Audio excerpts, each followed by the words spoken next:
जानदार तज्जियों और तबसरों के लिए watch, like, comment and subscribe. बिस्मिल्लाहिर्रहमानिर्रहीम। अस्सलाम वालेकुम नाज़रीन।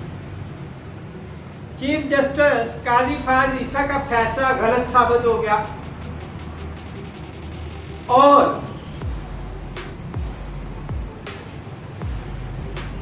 और इस फैसले ने जो उनकी सीटें छीनी, जो बल्ले का निशान छीना, वो ज्यादती साबित हो गया।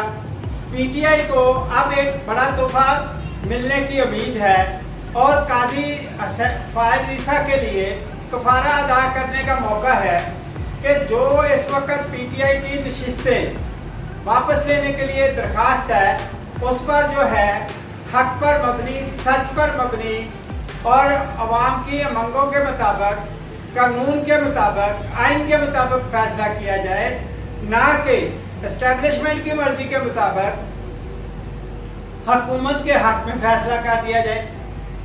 जो हुकूमत का हक बनता ही नहीं है वो उसको दे दिया जाए। जो पीएमएलएन, पीपीपी और दूसरी जमातों का हक बनता ही नहीं है वो उनको दे दिया जाए पीटीआई से छीन के। 78 नशिस्तें उनसे छीन के पहले इन लोगों को के अंदर बंदर बांट की तरह तकसीम कर दी गई हैं।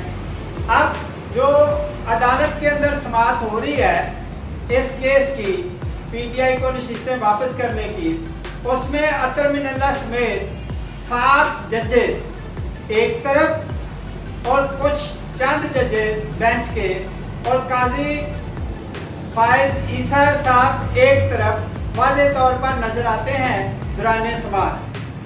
अब ये बात और ये राज कि अब क्या होगा,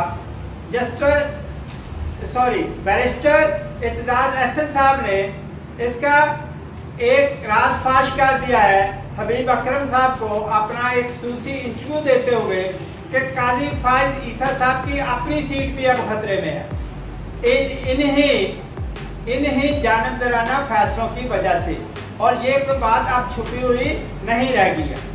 इसलिए काजी फायज ईसा साहब अब डिफेंसिव पोजीशन पे हैं और पीटीआई को सीटें वापस मिलने की ज़्यादा उम्मीद है। और ताकतवरों ने भी फैसला दे दिया है कि इलेक्शन अब पक्का है, अक्टूबर में डेट लिख लो। ये इंटरव्यू लतीफ़ खोसा साहब ने शाहिद कामरान साहब को दुनिया न्यूज़ पे देते हुए किया है। अब अगर इन हालात में देखा जाए तो पीटीआई के लिए ये दोनों ऐलानात कि उनको नशिस्तें मिल जाए एक बड़ा फैसला है और तोहफा है। और अगर इलेक्शन अक्टूबर में होते हैं, डेट है और हुकूमत ख़त्म हो जाती है, तब भी पीटीआई के हक में ये एक बड़ा फैसला है और पीटीआई के लिए एक तोहफा है। तो इस तरह से लगता ये है कि अब हालात उल्ट गए हैं और हुकूमत के हक से गेम दूसरी तरफ पलट गई है।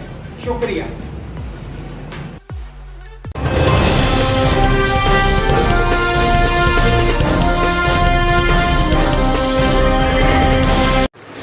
Thank you to watch, like, comment and subscribe.